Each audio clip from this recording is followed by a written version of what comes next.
Hi, Hey, Liz. Kat. Hey, how you going? Great. I can't wait for today's episode. Yeah, it's a good topic. First of all, though, welcome to all of our listeners. Welcome to Untangling Tourism Tech, brought to you by Tourism Tribe. Yeah, today this is going to be the first episode in a series of two episodes we want to dedicate to social media. And that is because people are asking a lot of questions about the role of social media for their tourism business or their destination organisation in the age of AI. So everybody's radar's gone up about how the travel purchase cycle has changed and flattened because of AI search and the fact that people can get so much information in one session now, and it's really beautifully created, which is raising people's awareness about other forms of marketing and asking the question like, well, does this still work in the world of AI, in the age of AI? And social media is very commonly being asked that of us by our clients. And well, what about Instagram? What about TikTok? What about Facebook? Should I still be bothered doing it? So that's what we really wanted to discuss today. And I think we've had the benefit of delivering some recent training sessions and consulting with clients, doing the research again to really understand the answer to this question and what the strategies and activities should be to be on point. So I would like you to, Fabi, to ask me some hard questions and see, and we can bounce it between us about what we know is working at the present time. Well, Liz, the first one that we get asked all the time is, does it actually really matter when AI runs the show? Mm. That's exactly right.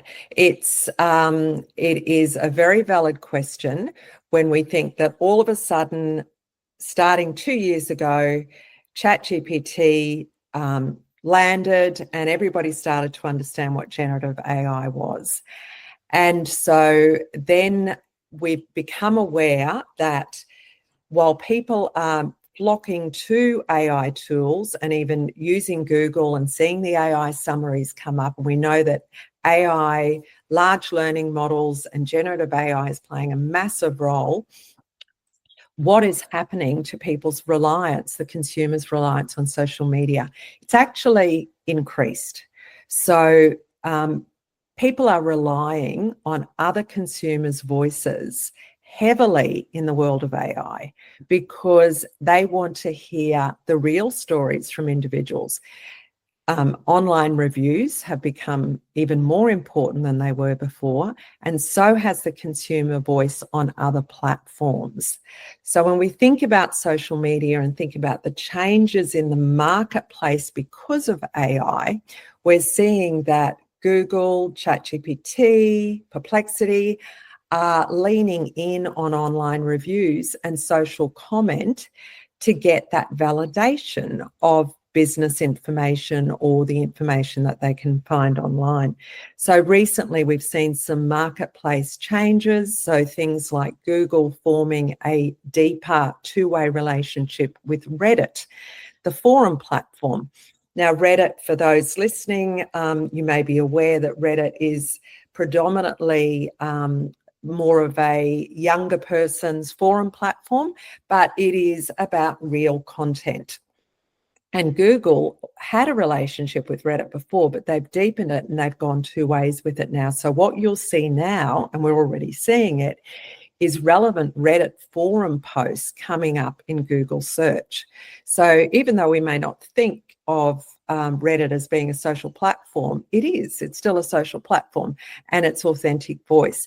And the other change that we've seen is that Google has deepened its relationship with Instagram as well, so that business accounts can now, that are flagged as being public accounts, so you wouldn't have a business Instagram account and have it flagged as toggled in your settings as private, but you've got it toggled as public. And you've also got it switched on in that same settings screen to be able to let the search engines access your business account content. That can now appear in Google as well. So they're just two examples of how the marketplace is shifting. These major platforms are starting to use consumer content more so, which means that as businesses, we need to be participating in a really authentic way within those social platforms. And I know, Fab, you've been speaking to a couple of clients recently about the role of Reddit as part of their search strategies. What have you been advising them? Well, I guess the key difference is Reddit, and so are Facebook groups, like public Facebook groups. They're all text-based, right? So they're minefields to learn from and really easy to learn from as compared to video for these large language models, because it's like a dictionary created by people, but them vouching for other businesses. So it's a key difference from your website. You can say whatever you want on your website, but these two Reddit and Facebook groups that are public are treasure trove, minefield of recommendations and thoughts and opinions. And, as opposed to reviews, they're threaded. So they're like long discussions about a topic that is really easy for large language models to understand the recency and the feeling about how people are feeling, what they're sharing about whatever people are searching for.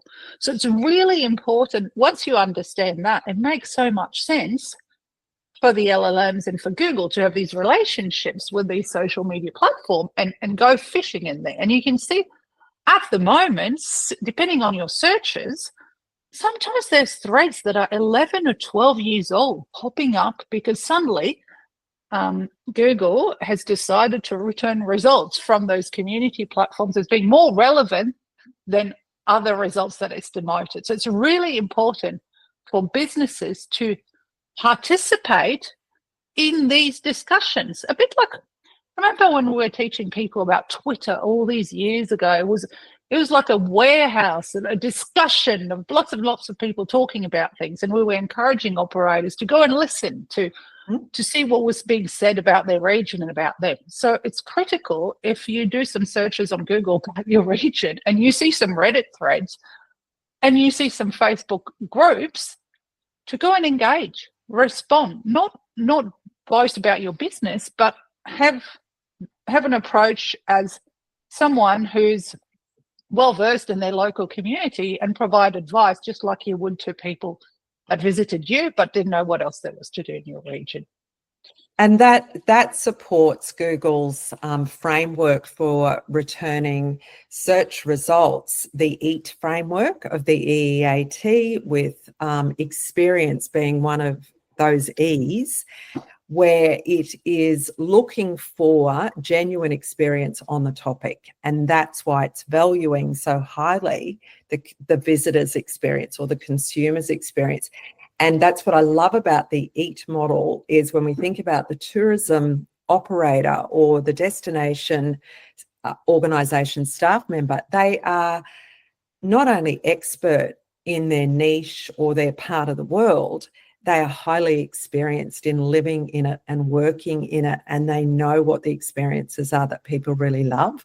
And so it all just has come together, I think, to say that the channels now are seeking out authentic, experienced and expert-based opinions that, as you say, Fab, actually have an emotional connection with the reader. And that we can, if we just take those thoughts and say, well, how do I apply that to my business social media strategy? We're on the right track. And that's the next thing I'd like to talk about is, so how do you, as the marketing manager in your business, you might be the owner, but you're also the marketing manager, how do you adapt your social media strategy in this new world of AI? And I think it's exactly what I said. You are led by the philosophies of finding that passionate connection that gets an emotional connection and that you really use your authentic voice and you lean in on the experience that you have in your region and your business. So when we're training now on social media, we're actually starting with that. And many people who've done social media training would have been taken through the process of defining their unique selling proposition and then their content pillars, those main themes for posting about. And as a structure for planning for social media, that's still incredibly relevant, but you've got to dig deeper in terms of being authentic. And one of the methods that we're using recently that works really well, and it works really well for businesses and people who are passionate about their destinations, is to look at when they're formulating their unique selling proposition or refreshing it and getting, really clear on it to drive their strategy, is to go to the Simon Sinek Golden Circle model and ask themselves why they are in the business they are in.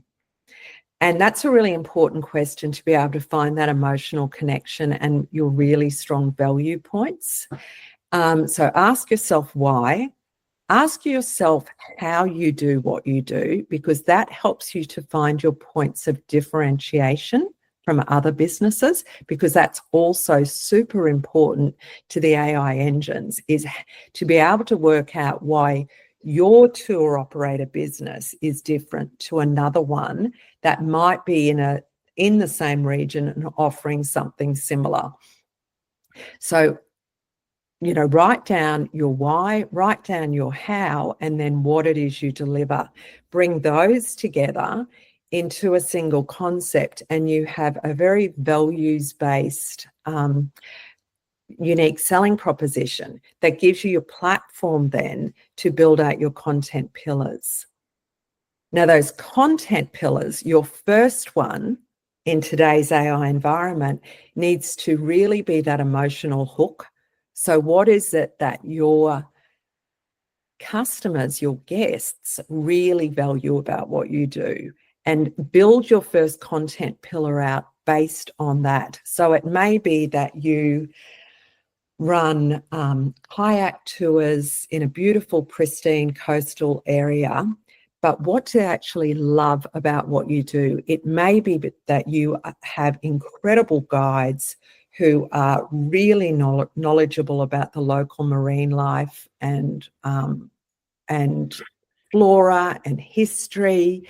Maybe that's what they really love about you do. So that's what informs that first content pillar. And you can be really passionate about it because you want your first content pillar to really provide that emotional hook, and then have a few others, and make sure you've got content pillars in there that really share your experience on the destination. One of them needs to be about that. And also things like the behind the scenes, all of these things are still relevant. You frequently asked questions, regularly sharing a review, and just whatever it is that you love posting about. So make it fun for you. So those content pillars are still really important, but we've sort of put a different, much more kind of authentic, emotive kind of filter over them now to create them. Does that make sense? Yeah, that's actually a really good way to explain it. So your content pillars are kind of your categories in your blog, but they also what drive your social media posting, and you rotate between them. And obviously short and sharp posts, or short reels, much shorter than what you would write on the blog post, for example. You could bring them as well as your highlights on your Instagram, for example. And by doing all this, you're actually showcasing your authority in what you do, which supports the search engine ranking that AI is probably copying a lot, EEAT ranking model. You're bringing your voice, but you could also be including third-party testimonials or interviews using these pillars in your videos. So again, you're showcasing that expertise of people using your product. And don't forget to actually go, apart from posting on your social media, go and participate in these communities as your business. And that was something that came out of our group training session the other day on Reddit, is your name on Reddit should, you can create just one account, really. It's not like Facebook, you've got your page and your name, but your name should be something that identifies your business. So that when you talk about your region in the Reddit forum or in the Facebook groups, be sure that in Facebook group, you join as your business. So people start to see it's not Fabienne, but it's Fabienne from Tourism Tribe. So they start identifying that you are someone to be trusted because you are running a business, I say, in the region, as opposed to maybe just someone visiting or a local living there that might have less insights that are relevant to what the customers are searching for in your region. Yeah, that's a really good point. And it shows transparency as well, that you're not pretending that you're not a business owner in the destination. You are, but you are being true to the platform and not selling your business and what you offer, but providing really genuine, helpful information. Yeah. Participating in the, in the discussion, whereas it's online or in a group at your next tourism organisation's meeting. I think something we've been living with social media for a long time. People are still struggling to find the time to post consistently and regularly if they are time poor, which is the vast majority of our small tourism businesses are in that situation. So those conditions haven't changed, but what's changed now is the clarity around participate, provide really genuine, helpful content. And what I want to talk about in our next dedicated episode on social media is that see yourself as a content producer. So when we talk about the importance of video, just providing really entertaining content as well. I think the other thing I want to just finalise the topic of content pillars is they are really that foundation for your structure to be able to get organised and to be consistent. So another thing we're seeing that is still the same and hasn't changed, as I mentioned, is people are time poor and they really struggle to be consistent with their posting. And we know that the algorithm, and I saw it very, very recently delivering a series of workshops in region where over a 6-week period, I was seeing the operators every 2 weeks, the group of them. And a number of them said to me that as they were posting consistently, that they could see building more and more engagement over time because of that consistency over a 6-week period. And it's like the algorithm was rewarding them and going, well, you're showing up, so I'll share your content. So we know that consistency is really important in a technical framework, but it's also really important just with human communications. So having the content pillars is the absolute number one foundation to be able to build out a plan, because you pull from those content pillars and you're consistently sharing messages that come from this kind of framework rather than randomly just sort of coming up with ideas. And it's the cure. If we can do that, it's a cure for panic posting. It's like, I haven't posted anything, I'll just post something. You're pulling from that consistent framework, and then you can build out the plan. And we can talk about it in future sessions. And certainly I know that you cover this in the group tech sessions, Fabi, is what are the good cheap and free tools for content planning. And it's worth revisiting, and I'll just mention it here. Meta Business Suite here is your most accessible free tool for the Meta platforms for Instagram and Facebook, because they have made some improvements now in terms of being able to pre-schedule with Reels and actually add music onto Reels when you're working in Meta Business Suite, which is good, because we want to move to a planned approach to help when we are busy. So we've probably covered off enough for this episode. Fab. I think we've got some good things in the bag coming up with the second episode, the next episode, which will be episode 16 on social media, where we'll really talk about that content production and the importance of videos. But in terms of a wrap on this one, what we do know right now is that consumer content and authentic content on social media and forums, so like Reddit, like Facebook groups, is incredibly valuable in the AI age. We need to be very real, lean into our experience and our authentic voice that comes from our unique selling proposition and what makes us different and what we're passionate about. And establishing content pillars and having a planned approach, that's not new, but it is still really important and valid to show up consistently. And consistency builds confidence as well. And we see this as well, that practice those first 10 video posts that an operator does. After they've done that, there's no stopping them. Their confidence is really up. So it's about moving away from being random and start building that consistency and real connection. And that's when people will really see kind of that flow and genuine interest in their business becoming leads over time, which of course is what everybody wants when they're in business. Great. Thanks, Liz. Thanks. My pleasure. See everybody soon. Don't forget, check in on tourismtribe.com for our membership packages so that you can join in on the fortnightly tech sessions where you can get lots of help around these sorts of topics. Thanks. Great. Bye.